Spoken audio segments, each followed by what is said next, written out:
Glória a Deus. Abra sua Bíblia, amado, junto comigo, no Evangelho de Lucas, capítulo 23. Glória a Deus. Evangelho de Lucas, capítulo 23, verso 44 a seguir, diz assim: Era já quase a hora sexta, ou seja, meio-dia, e houve treva em toda a terra até a hora nona, 3 horas da tarde, pois o sol se escurecera e rasgou-se ao meio o véu do santuário. Jesus, clamando com grande voz, disse: Pai, nas tuas mãos entrego o meu espírito. E havendo dito isso, expirou. Quando o centurião viu o que acontecera, deu glória a Deus, dizendo: na verdade esse homem era justo. E todas as multidões que presenciaram este espetáculo, vendo o que havia acontecido, voltavam batendo no peito. Entretanto, todos os conhecidos de Jesus e as mulheres que o haviam seguido desde a Galileia estavam de longe vendo essas coisas. Eu quero que você abra também no Evangelho de João, no capítulo 19.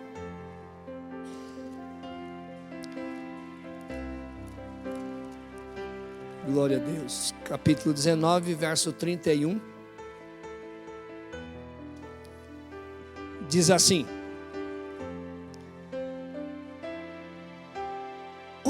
Ora, os judeus, como era a preparação, e para que no sábado não ficasse os corpos na cruz, pois era grande aquele dia de sábado, rogaram-lhe a Pilatos que lhe quebrassem as pernas e fosse tirados dali.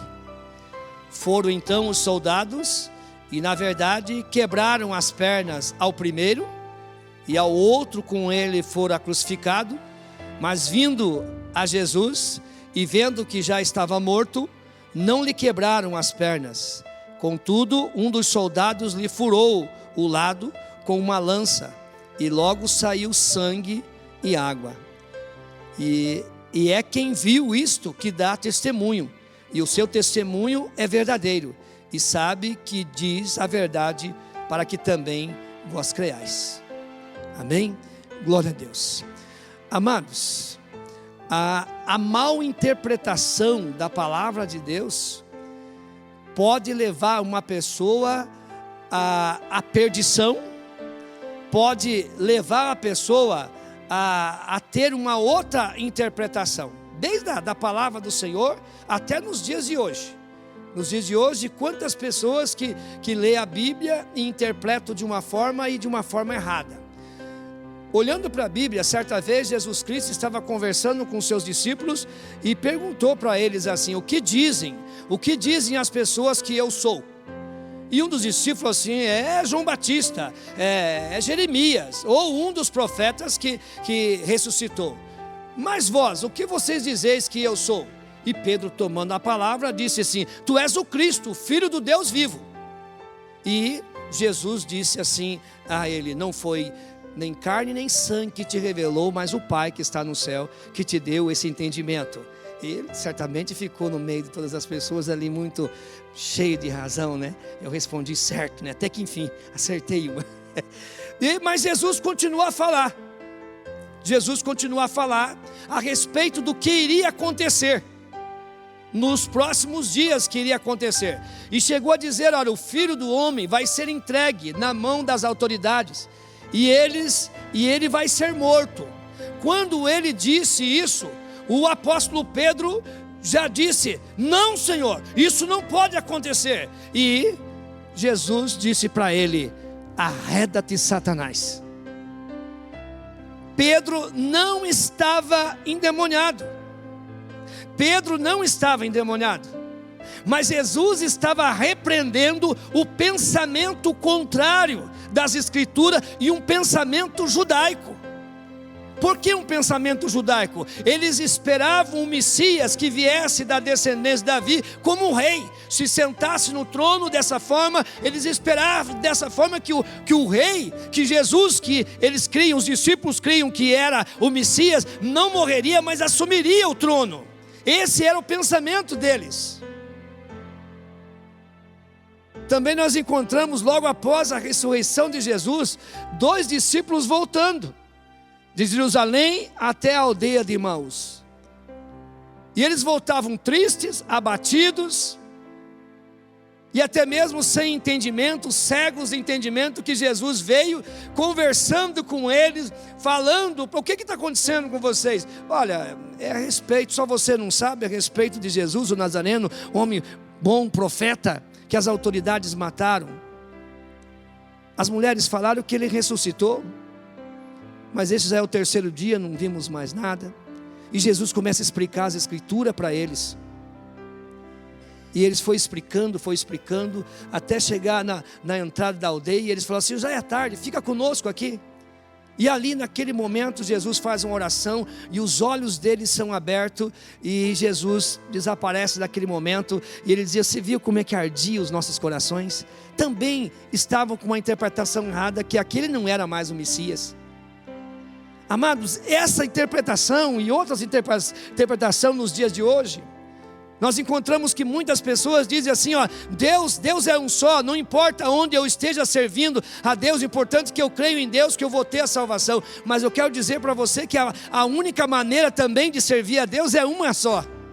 Deus é um só, mas há uma maneira somente de servir a Deus, de chegar até Deus, que é Jesus Cristo, e através do seu sacrifício.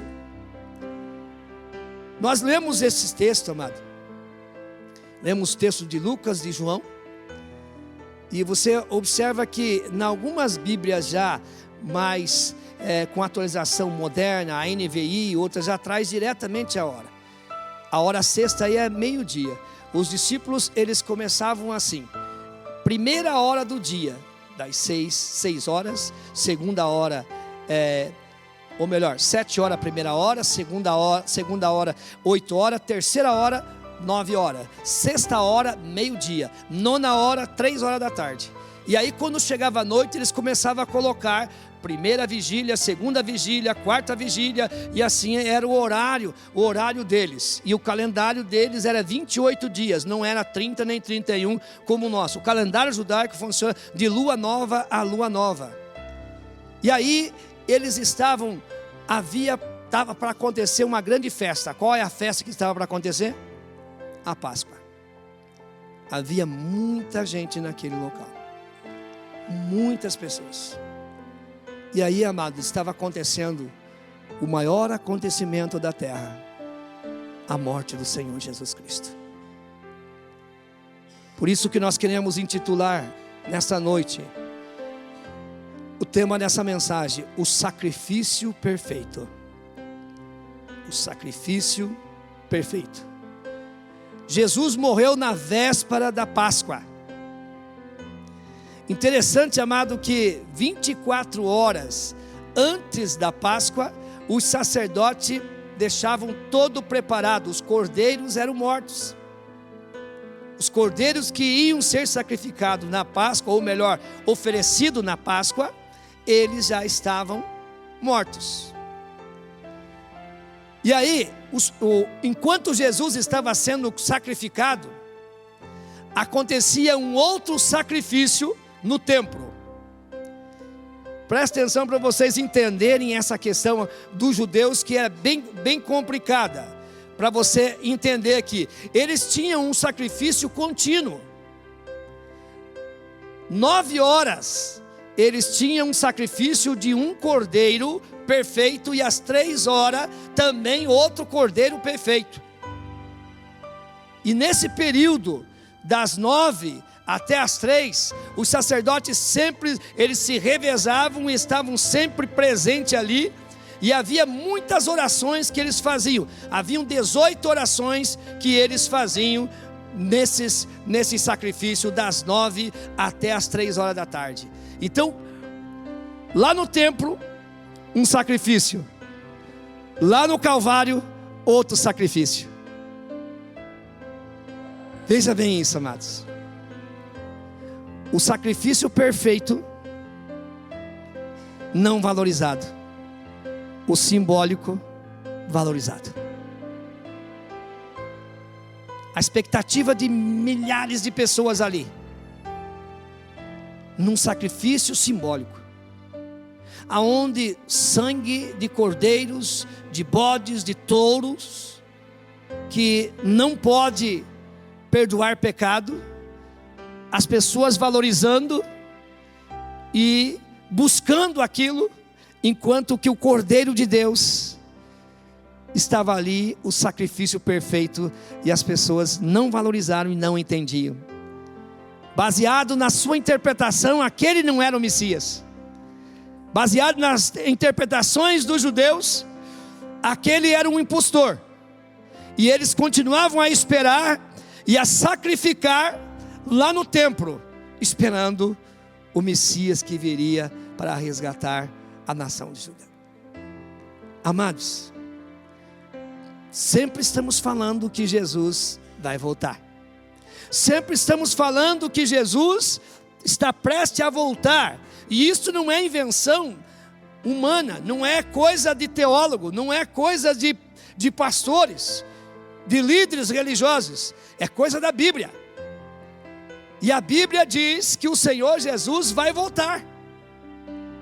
E muitas pessoas não estão preparadas, muitas vezes estão valorizando as coisas daqui da terra e desprezando as coisas do céu. E a Bíblia diz o seguinte: se já ressuscitasse com Cristo, buscai as coisas que são de cima, e que essas coisas ocupem a vossa mente. Isso quer dizer, não é que nós temos que ficar 24 horas somente focado no céu, não, mas a prioridade nossa é nos preparar para estar no céu. Buscai as coisas que são de cima, e não se preocupar com as coisas que são na terra. A valorização que o ser humano tem dado para as coisas da terra é muito grande, e o desprezo que tem dado para as coisas do céu também é grande. Até mesmo no povo que diz cristão, até mesmo no meio do povo que diz o seguinte: nós estamos esperando o Senhor Jesus Cristo. Mas de que forma? Que Cristo que você está esperando? Que Messias que você está esperando? Qual é a tua interpretação? Tem muitas pessoas que estão dizendo assim, amado: não, eu estou aí me preparando, estão falando aí que primeiro vai ter um acontecimento muito grande, depois Jesus vem. Então eu estou esperando o acontecimento chegar primeiro, para depois eu me preparar, depois eu vou servir Jesus. Fica nessa, amado, fica nessa. A Bíblia diz que a vinda do Senhor Jesus será como um ladrão. Para quem um ladrão? Para aqueles que não esperam Jesus, porque nós já esperamos Jesus. O ladrão avisa? Nós já esperamos Jesus. Mas para aqueles que muitas das vezes acham que essas interpretações estão erradas, você se prepare. Veja bem, esse sacrifício no templo era contínuo. Todos os dias tinha esse sacrifício. Todos os dias. Acontecia 2 vezes. Era na terceira hora e na 9ª hora, ou na 6ª hora e na 9ª hora, que eles sacrificavam.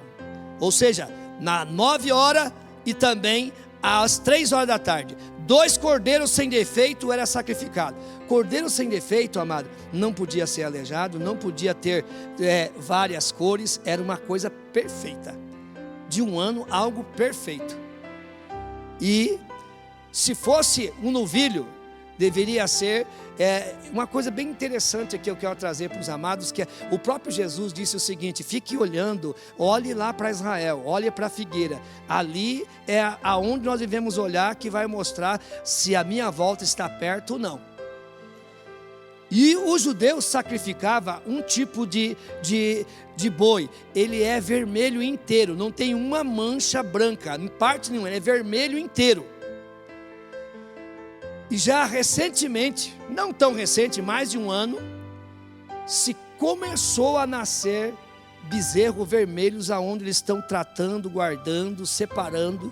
Existe tudo preparado para um tempo pré-moldado rapidamente, porque eles estão aguardando a volta do Messias, para eles começarem a sacrificar novamente os judeus ortodoxos. Mas nós sabemos que Jesus já veio, morreu, ressuscitou e está voltando para buscar a sua igreja.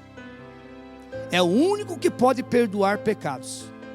É o único que pode limpar. Através do que, pastor? Através de você reconhecer o sacrifício de Jesus. O sangue que Ele derramou na cruz do Calvário, Ele perdoou o pecado da humanidade. Ah, mas se Jesus já perdoou o pecado da humanidade, eu estava junto. Então meus pecados foram perdoados. Desde que você reconheça e pega lá a promissória na mão de Jesus. Aí sim, você está perdoado. Deus chamava, sabe como é que Deus chamava esses dois sacrifícios? Meu sacrifício. Era um sacrifício oferecido a Deus para purificação. No sacrifício contínuo eram feitas 18 orações pelos judeus enquanto sacrificavam. Dentro dessas orações eu separei 4 orações, e essas orações deles eram uma oração sempre repetitiva. Tinha como se fosse lida aquelas orações. Mas preste atenção, amado. Dentro desses 2 sacrifícios estava sendo realizado naquela hora. Um perfeito, o outro apenas ritual ou apenas simbólico. Eles deram mais valor ao sacrifício simbólico do que o perfeito. Então nós separamos aqui essas 4 importantes orações. Olha, a primeira oração era uma oração de redenção. Jesus é o nosso Redentor.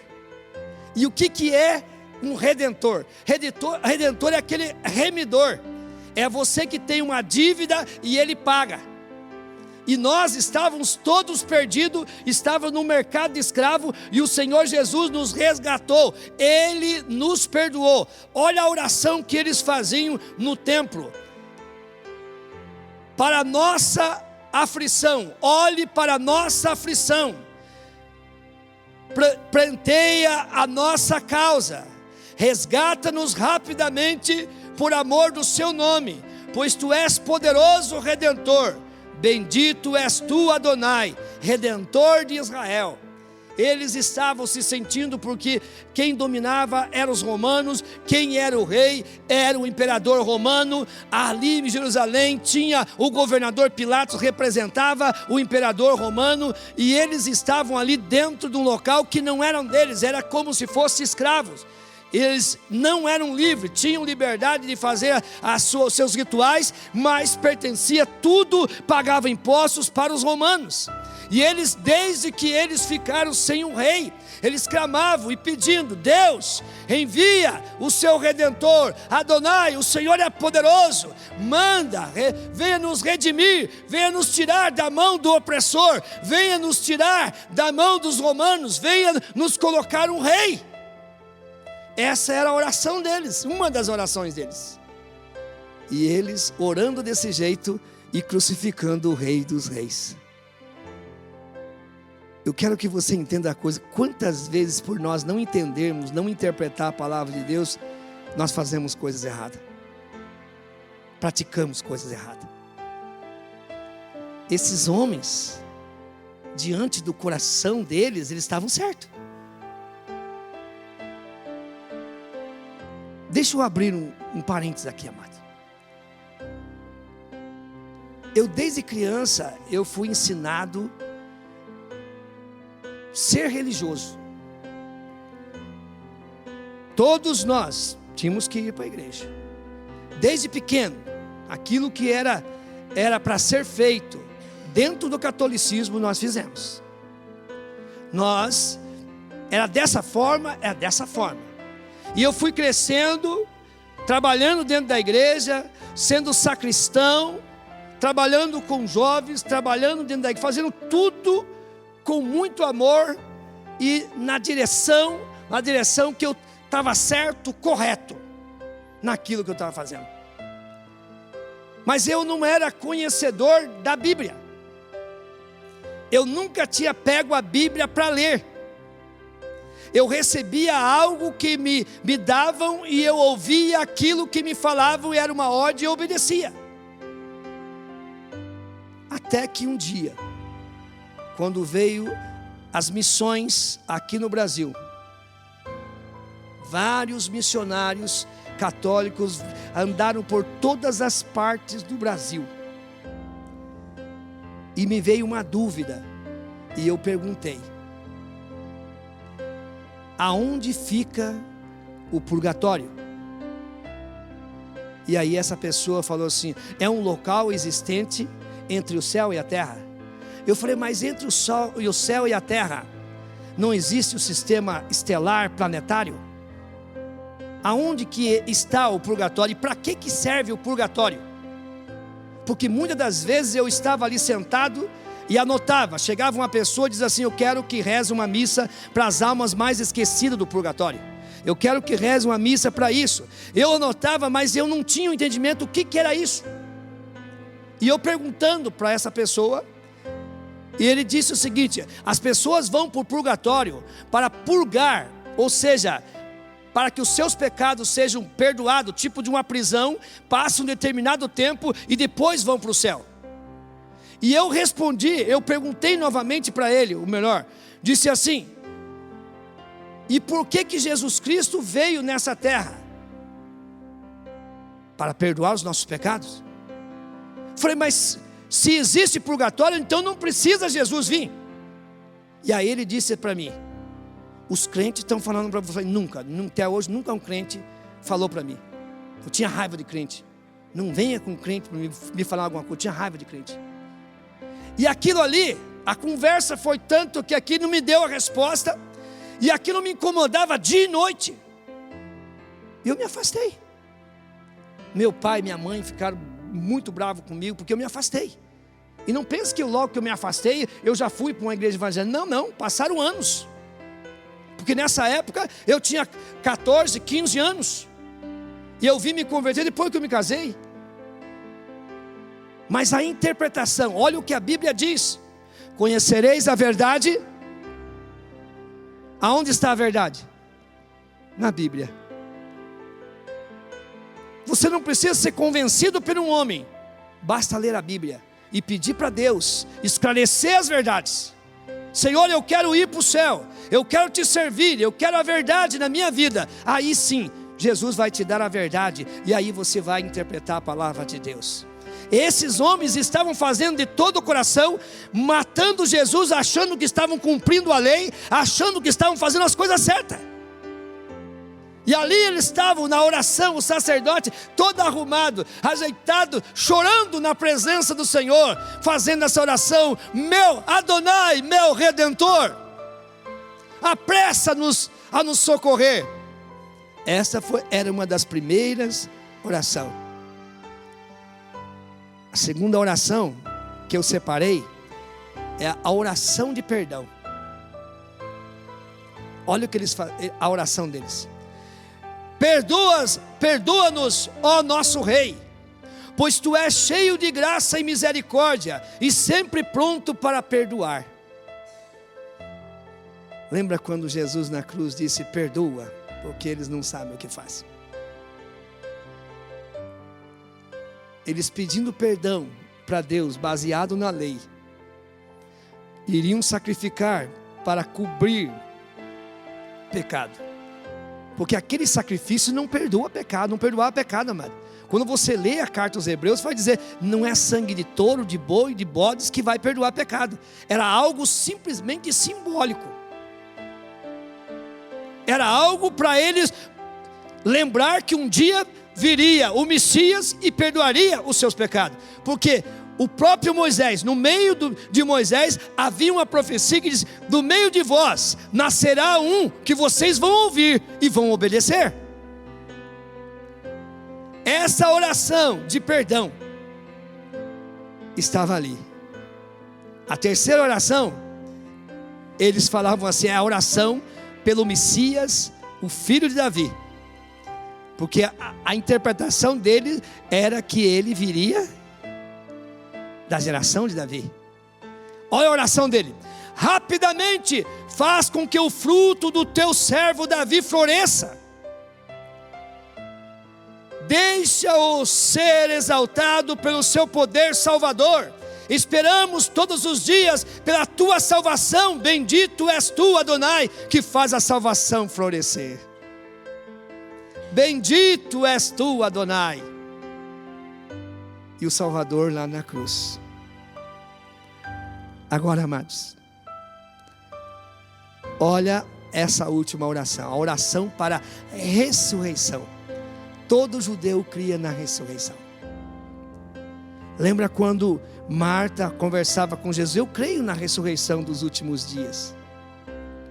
Essa oração, ele diz: Tu, Adonai, és poderoso para sempre, reviverá os mortos, tens o poder de salvar, sustenta a vida com graça, revive os mortos com grande misericórdia, apoia os caídos e cura os enfermos, liberta os amarrados e mantenha a fidelidade com aqueles que dormem no pó.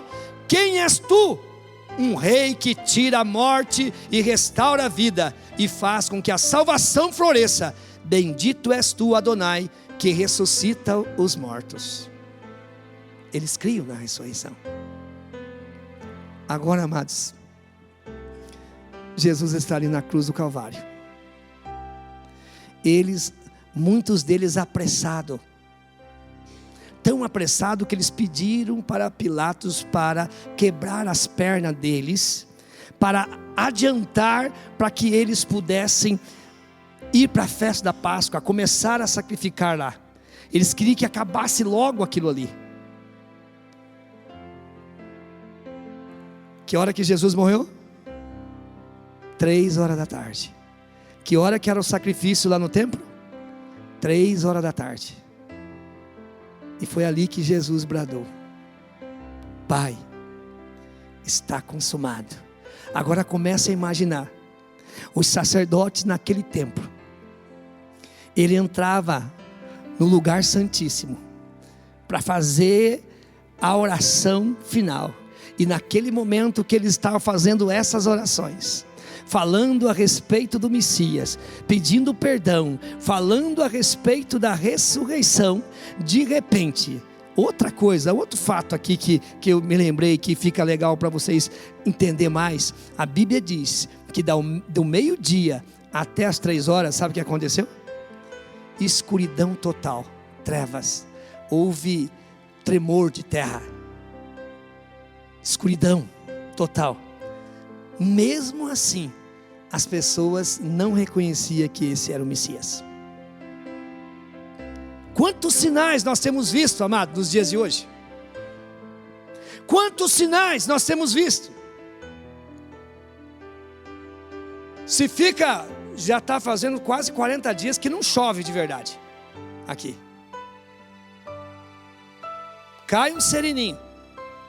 Muitas pessoas já estão murmurando, em vez de entender, porque Deus fala de diversas maneiras. Nós vemos hoje coisas acontecendo dia após dia. Deus falando: eu estou voltando. Vocês não estão vendo? Da mesma forma que aquele povo estava sacrificando, não sabendo que era Jesus Cristo que estava ali.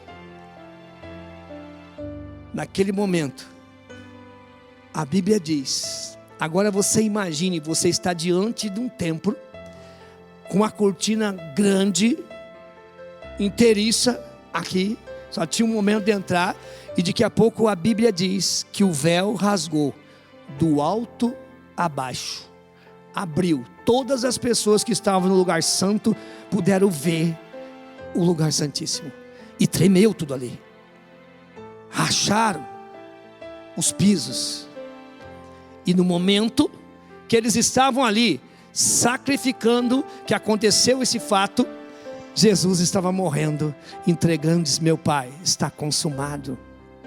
Ele diz uma palavra grega naquele momento, que é maravilhoso, mais importante e mais completa do que quando ele diz: Pai, está consumado. Quando alguém diz está consumado, acabou, terminou. Mas escuta a palavra que ele diz. Jesus disse uma palavra grega naquele momento usada, que é testelestai, e diz: você não tem mais dívida, a tua dívida está paga. Foi exatamente isso que Jesus disse ali na cruz do Calvário: você não tem mais dívida, eu estou pagando. O diabo não tem mais nada com a tua vida, eu paguei um grande preço, você pertence à minha vida, eu derramei o meu sangue por você. É isso que Jesus estava dizendo. E a Bíblia é tão maravilhosa, e ela se cumpre cada momento. que a Bíblia diz que nenhum dos seus ossos seriam quebrados.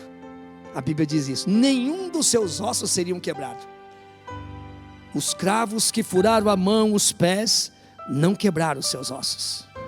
Quando as autoridades chegaram com ordem de Pilatos, requerida pelo sacerdote, diz: quebre as pernas deles, quebre as pernas para que morram antes. Chegaram um soldado e deu uma olhada naquele ladrão e pá, com a marreta. Você imaginou você sentar a marreta assim na canela, mordendo assim, nos dois. E quando chegou em Jesus, ele viu que ele estava morto. Para se cumprir as escrituras, que nenhum dos seus ossos serão quebrados, ele pegou uma lança e furou o seu lado. Quando furou o seu lado, saiu sangue misturado com água. Ou seja, todo o sangue do corpo de Jesus havia saído. Ele havia derramado para perdão dos nossos pecados, amado. O sacrifício perfeito estava bem perto daqueles que não acreditaram. Quando chegou naquele momento, a Bíblia diz aqui no Evangelho de Lucas, que o soldado que chegou ali, viu tudo aquilo e disse assim: verdadeiramente, esse era o Filho de Deus. Um soldado entendeu, e um sacerdote não conseguia entender. Um doutor da lei não entendeu, mas um simples camponês entendeu o sacrifício de Cristo. O Senhor está presente e quer que você seja salvo. Eu quero dizer uma coisa para você, meu amado. O diabo vai fazer tudo para você perder a sua salvação. Foque na tua salvação. E às vezes não pensa que ele vai fazer coisas assim ruim para você se afastar, intriga, não. Ele pode para você, digamos, te ocupar tanto, te encher de bens, deixar você poderoso de coisas que você venha esquecer, até mesmo que Deus que está te dando, e de servir a Deus. Não tenho mais tempo. As pessoas não têm mais tempo de vir cultuar a Deus. O motivo de nós estarmos aqui reunidos é o sacrifício de Jesus, é o amor de Jesus pela minha vida, pela tua vida. É por amor que nós estamos aqui. Não estamos aqui por obrigação, não estamos aqui para passar mais um tempo. Nós estamos aqui nos preparando, louvando, adorando, porque nós queremos chegar às mansões celestiais. Qual é o sacrifício que você está se aproximando? Do verdadeiro ou do simbólico? Qual é o caminho que você está traçando na tua vida? Ou você está esperando ainda uma oportunidade, como aqueles judeus esperavam outro Messias?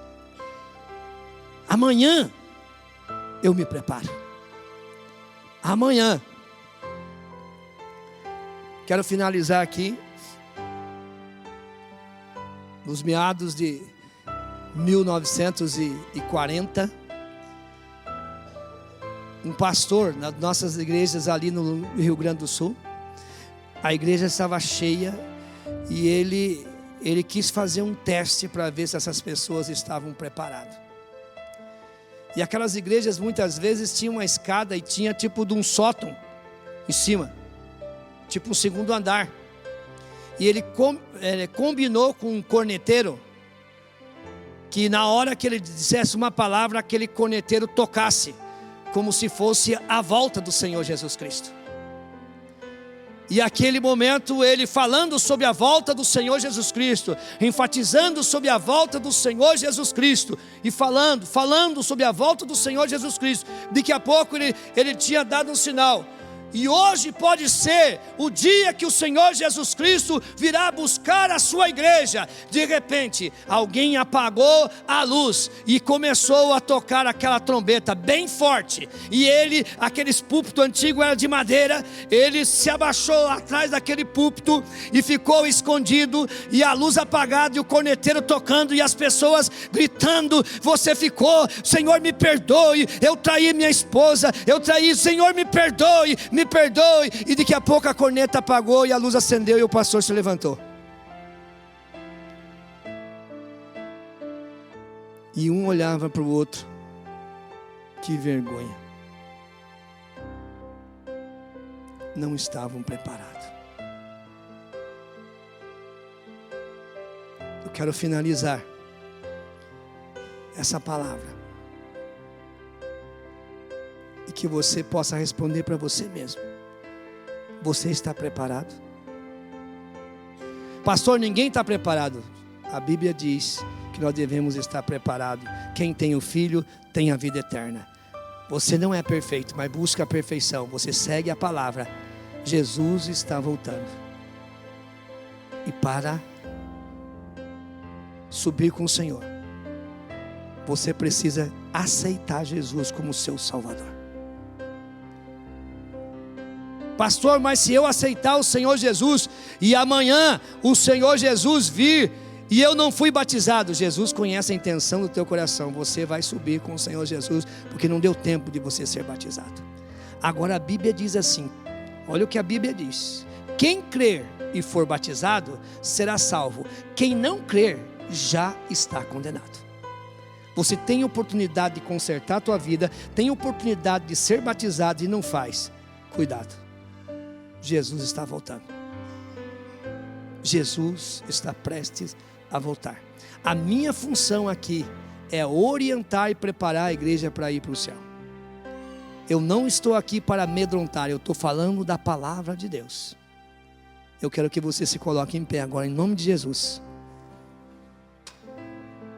Glória a Deus. Louvado seja o nome do Senhor Jesus Cristo.